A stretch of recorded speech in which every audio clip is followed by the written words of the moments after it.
सर्वांना हरिओम. शुकासारिखे पूर्ण वैराग्य जाचे, वसिष्ठा परी ज्ञान योगेश्वराचे.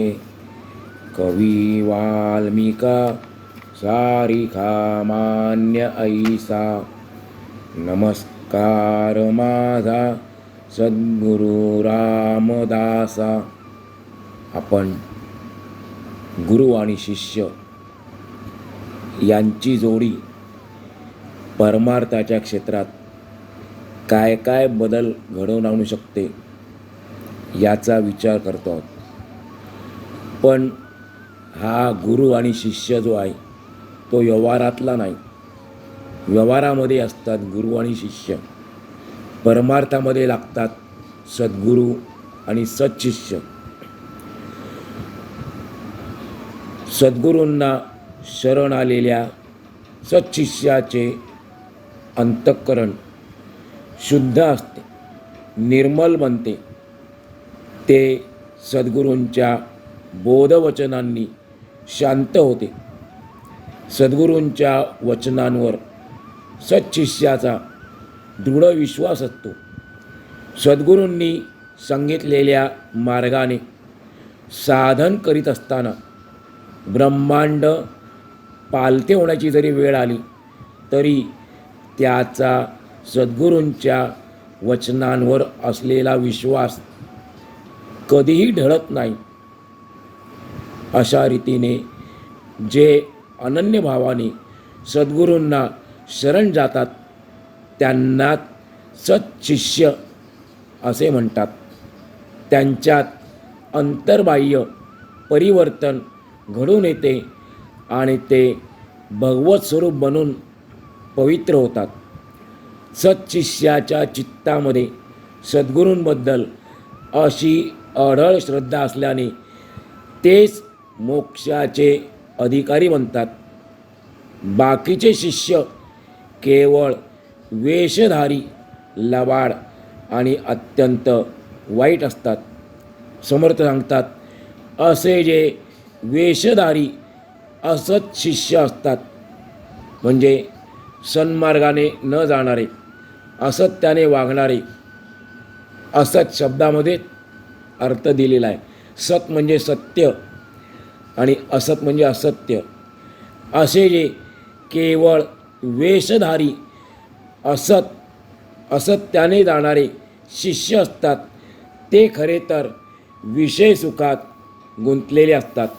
सत्शिष्य आणि असत शिष्य कसा ओळखायचा त्याचे एकदम सोप्या भाषेत आपल्याला सांगितले गेलेलं आहे. जे विषय सुखात गुंतलेले आहेत, समाजामध्ये प्रतिष्ठा मिळावी, मान सन्मान मिळावा म्हणून असत शिष्य परमार्थाला लागतात. आपण परमार्थी आहोत याचे प्रदर्शन करण्यासाठीच ते सद्गुरूंना शरण जातात. स्वामीजी म्हणतात की ते वास्तविक पडत मूर्ख असतात. वासनापूर्तीसाठी इंद्रिय भोगांमध्ये ते यथेच्छ रममाण होतात. त्यांना प्रपंचाविषयी घट्ट प्रेम असते आणि त्यामुळे त्यांना परमार्थातील सूक्ष्म विचारांचे आकलन होत नाही. त्यांना भगवंताबद्दलचे विचार करताच येत नाही. असा हा पडत मूर्ख मनुष्य परमार्थाकडे वळतो खरा, पण त्याचे मन सर्वस्वी प्रपंचातच, संसारातच अडकलेले असते. त्यामुळे कुटुंबाचे ओझे वाहता वाहता तो अक्षरशः हमाल बनून जातो. समर्थ सांगतात, त्यांचे खरे सुख प्रपंचात गुंतलेले असते. केवळ करमणुकीसाठी, मनोरंजनासाठी अशा प्रकारचे असत शिष्य परमार्थ करतात.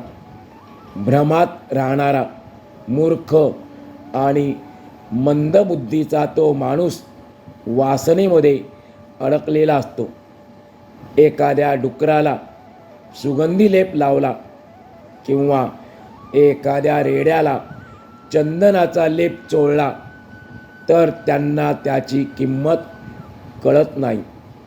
त्याचप्रमाणे वासनेत गुरफटलेल्या माणसाला ब्रह्मज्ञान आत्मज्ञान किती सांगितले तरी त्याच्यावर परिणाम होत नाही. त्याला त्याची किंमत कळत नाही. उकिरड्यामध्ये म्हणजे अत्यंत दुर्गंधीमध्ये लोळत पडलेल्या गाढवाला सुगंधाचा आनंद काय कळणार? किंवा अंधारात जीवन जगणाऱ्या घोबडाला सूर्यप्रकाशात विहार करणाऱ्या हंसाच्या मुक्त जीवनाची कल्पना कशी बरे येणार? अगदी त्याचप्रमाणे इंद्रियांच्या द्वारांशी बसलेल्या दृश्य भोगांच्या भिकाऱ्याला भगवंताबद्दल आवड कशी बरे निर्माण होणार? सत्संगाचे महत्त्व त्याला कसे बरे कळणार? कारण तो सदैव निरंतर इंद्रियांच्या भोगाच्या घाणीतच लडबडलेला असतो. ज्याप्रमाणे एखादा कुत्रा थोबाड वर करून हाडे चघळण्यातच आनंद मानतो, त्याचप्रमाणे इंद्रियाच्या अधीन गेलेल्या माणसाला इंद्रियभोगात परमानंद वाटतो. जर त्या कुत्र्याच्या तोंडात उत्तम प्रकारचे अन्न घातले तरी ते त्याला रुचत नाही, किंवा एखाद्या माकडाला सिंहासनावर बसवले तर ते त्याला सोसत नाही. त्याचप्रमाणे विषयासक्त मनुष्याला आत्मज्ञान जराही पचत नाही. गाढवे राखता राखता त्यांच्या संगतीत कुंभाराचा जन्म जातो. त्याला जर विद्वानांच्या सभेत बसवले तर ते त्याला मानवत नाही. अगदी त्याचप्रमाणे इंद्रियभोगात गुंतलेल्या माणसाला परमार्थ जराही साधत नाही. राजहंसाच्या समुदायामध्ये एकदा एक डोम कावळा शिरला. समर्थ आपल्याला दृष्टांत देतात, त्यावरून आपण ओळखू शकतो असत शिष्य कसा असतो. त्याला शिष्य तरी कसं म्हणायचं? समर्थ म्हणतात, राजहंसाच्या समुदायामध्ये एखादा डोमकावळा शिरल्यानंतर त्याचे सगळे लक्ष विष्ठेच्या गोळ्यावर असते आणि तो जर स्वतःला राजहंस म्हणू लागला तर ते अयोग्य आहे. त्याचप्रमाणे संतांच्या संगतीत राहून एखादा इंद्रियांचा दास स्वतःला संत म्हणून घेतो, पण त्याचे लक्ष मात्र इंद्रिय सुखात असते, इंद्रिय भोगात गुंतलेले असते. बायकोला बगलेत घेऊन मला संन्यास द्या असे जर कोणी म्हणाला तर ते अर्थहीन नाही का? त्याचप्रमाणे इंद्रियासक्त माणसाची सतत अव्वाच्या सव्वा बडबड निरंतर चालूच असते. असो, अशा पढत मूर्खांना भगवंताशी एकरूप होण्याचे सुख कळणे शक्यच नसते. घाणीतील किड्यांना घाणीतच मोठे सुख वाटते. ते आनंदाने त्यातच रमतात. त्या किड्यांना जर आपण बाहेर काढले तर ते ताबडतोब मरून जातात. त्यांना त्या घाणीतच मोठे सुख वाटते. वेश्येची सेवा करणारा माणूस राज्यकारभार हाकणारा राजाचा प्रधानमंत्री होऊच शकत नाही. त्याप्रमाणे जो इंद्रियांचा गुलाम आहे तो भगवत भक्त कसा बरे होऊ शकेल? जे लोक इंद्रिय सुखापुढे लाचार होतात त्यांना आत्मज्ञान कसे शक्य आहे? अशा प्रकारचे लोक नुसता वाचाळपणा करतात. असे जे शिष्य असतात ते अतिशय वाया गेलेले, हलक्यातील हलक्या दर्जाचे, हीन, अविवेकी, दुष्ट, दुर्जन, खळ आणि खोटे असतात. असे जे पापी शिष्य असतात, फार दिवस दोषरूप जीवन जगल्या कारणाने ज्यांचे दोष अतिशय घट्टपणे मनात रोवलेले असतात, त्यांना जर आपल्या वाईट कृत्यांचा, पापकर्माचा खरा पश्चाताप झाला तर तेच त्यांचे प्रायश्चित्त होते. अनुतापाच्या अग्नीने त्यांचे दोष जळून जातात व त्यांचे अंतःकरण निर्मल बनते, पवित्र बनते. म्हणून अशा लोकांनी सद्गुरूंना पुन्हा शरण जावे.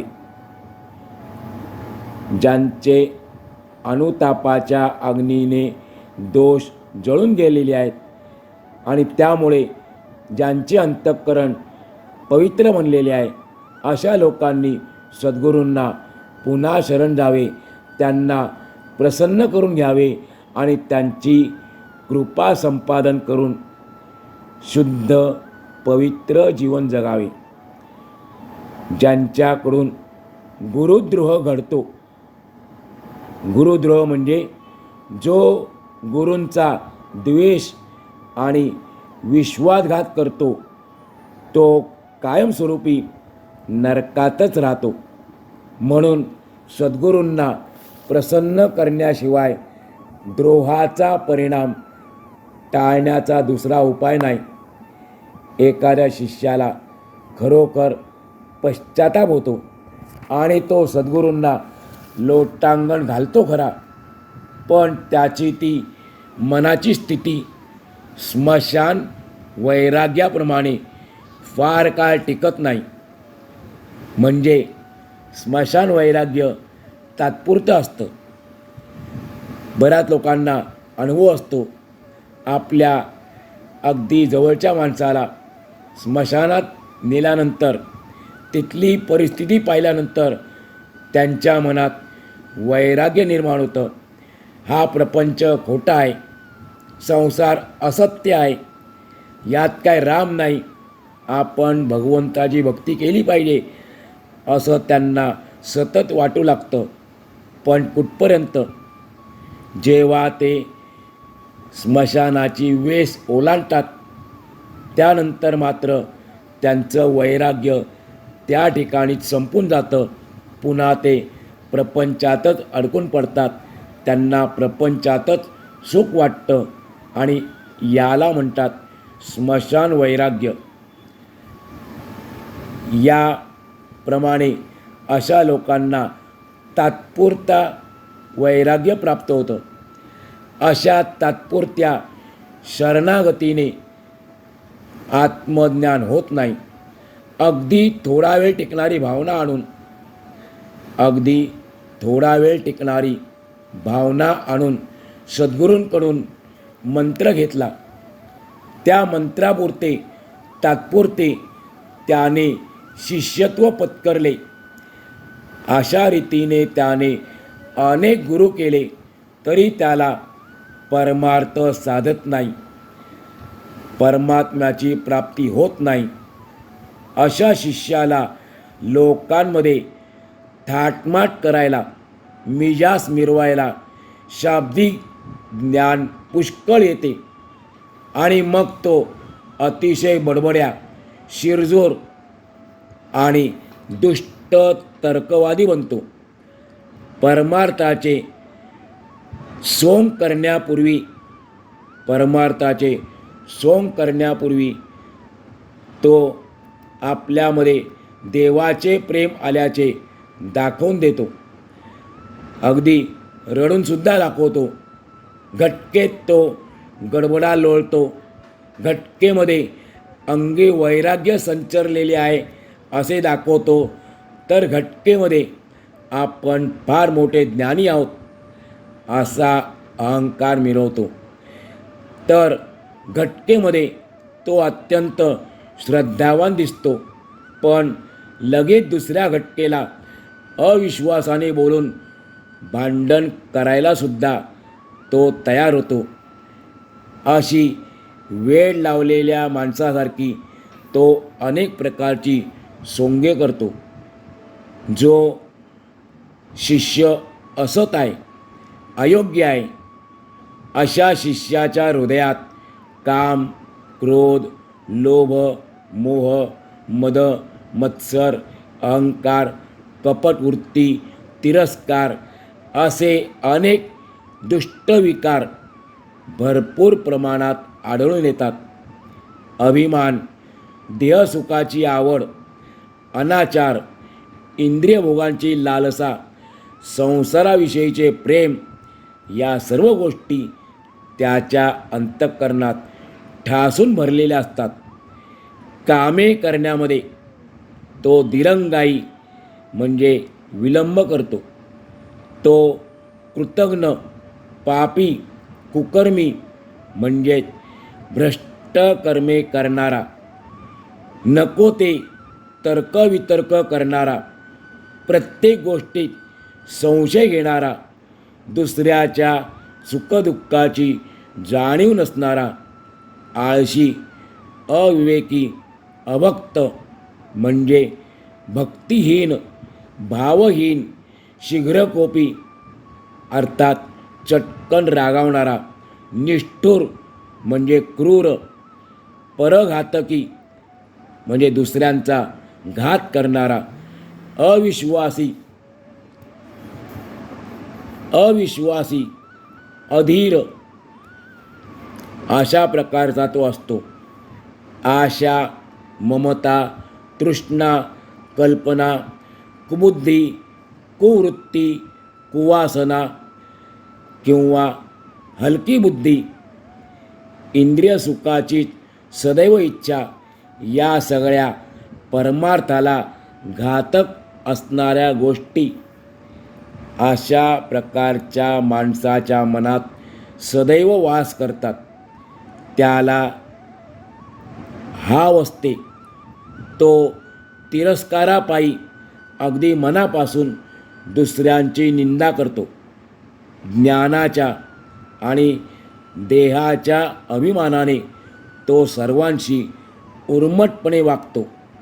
स्वामीजी म्हणतात, हे केलेले वर्णन देहबुद्धीचे सर्व दुर्गुण त्या असत अयोग्य शिष्याच्या ठिकाणी आपल्याला दिसून येतात.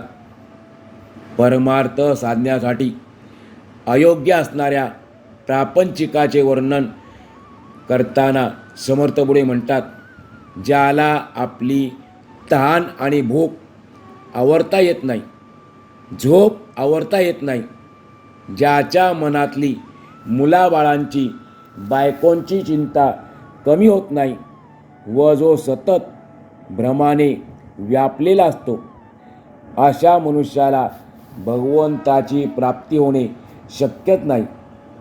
जो भरमसाठ शब्दज्ञान बोलतो, पण ज्याच्या अंगी वैराग्याचा लेशही नसतो, ज्याच्या अंगी अनुताप नाही, जो परमार्थाच्या साधनेच्या मार्गाने जात नाही, तो भगवंताला कधीच जोडला जात नाही.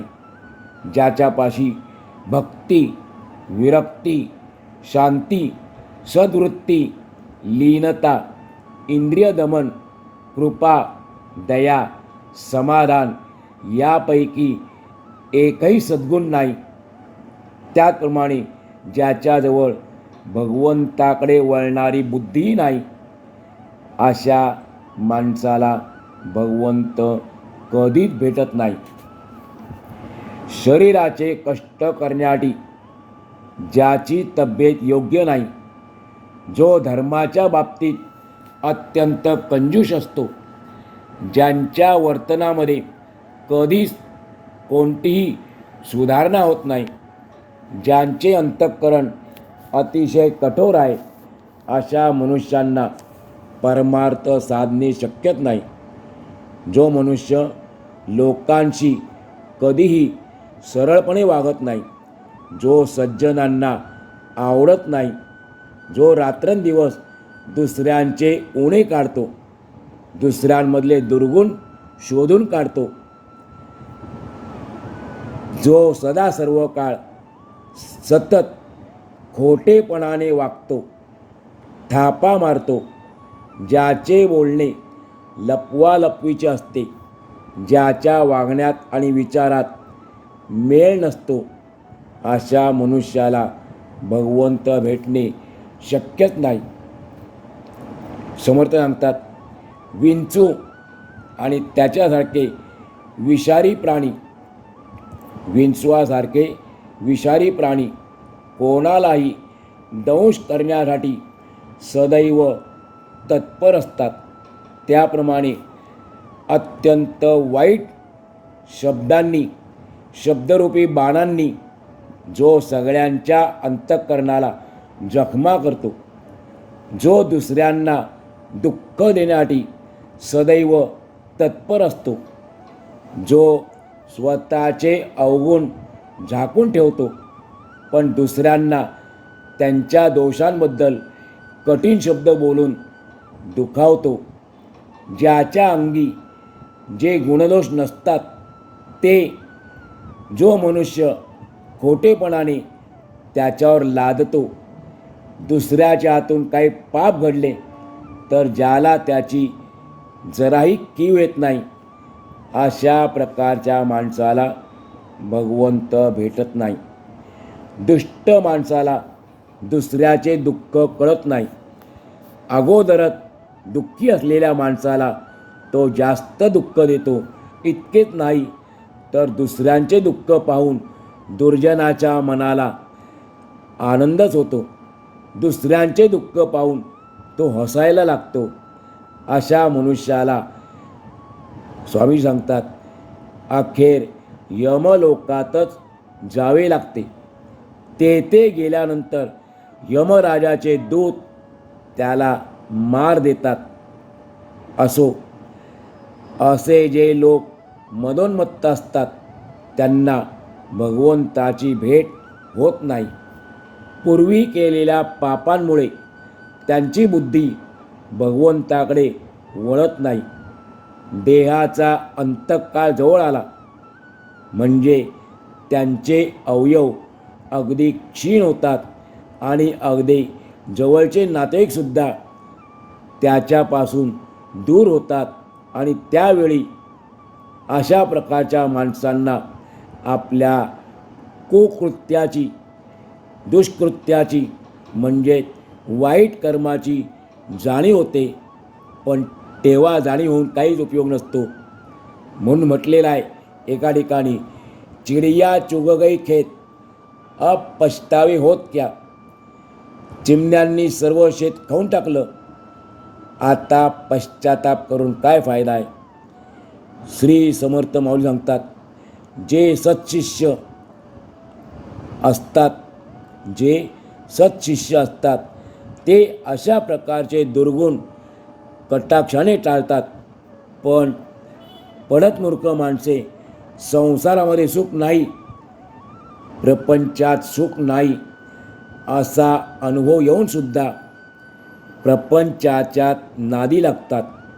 प्रपंचातच शेंडीसकट बुडालेली असतात. सर्वस्वी भगवंताला ती माणसे विसरलेली असतात.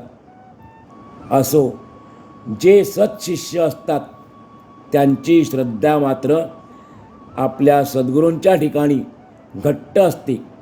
त्यांचा भाव शुद्ध असतो.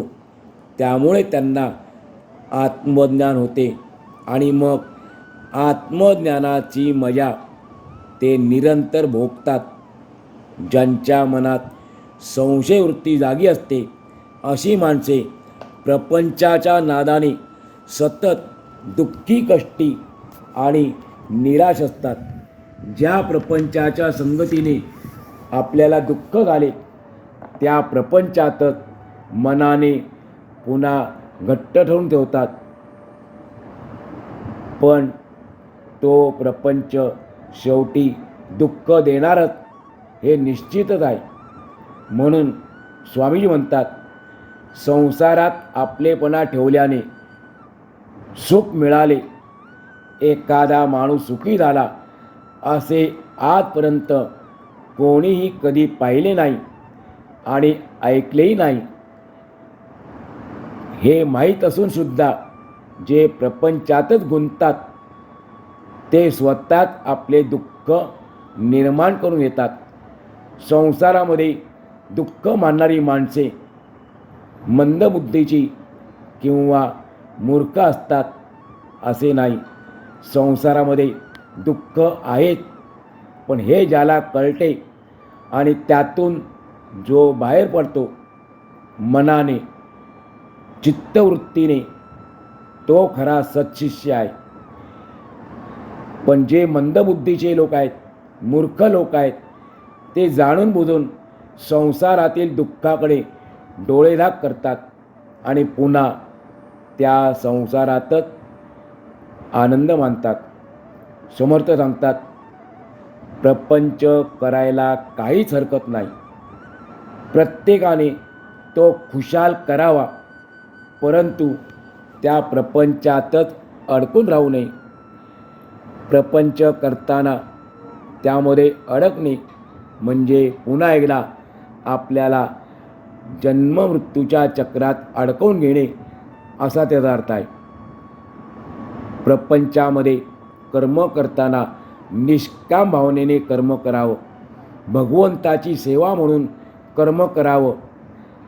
मग आपल्याला खऱ्या अर्थाने परमार्थ साधतो. प्रपंच करताना थोडा परमार्थ देखील नुसता करायचा नाही तर वाढवायचा आहे. परमार्थ मनुष्याने अगदीच बुडवावा हे काही योग्य नाही. प्रपंच आणि परमार्थ दोन्ही आपल्याला करायचे आहेत. प्रपंचाचा त्याग करून परमार्थ करायचा असे कोणी सांगितलेले नाही. पण प्रपंच कसा करायचा? समोर सांगतात, प्रपंच करावा नेटका. जर आपण प्रपंच नीटनेटका केला तरच आपला परमार्थ नीटनेटका होईल. म्हणजेच आपल्याला आपले जे उद्देश आहे, ध्येय आहे, परमात्म्याची प्राप्ती, ती करता येईल. अशा प्रकारे श्री दासबोधाच्या गुरु शिष्य संवादातील 5व्या दशकातील शिष्य लक्षण हा 3रा समास पूर्ण झाला. आज आपण या ठिकाणी आजचा पूर्ण करूया.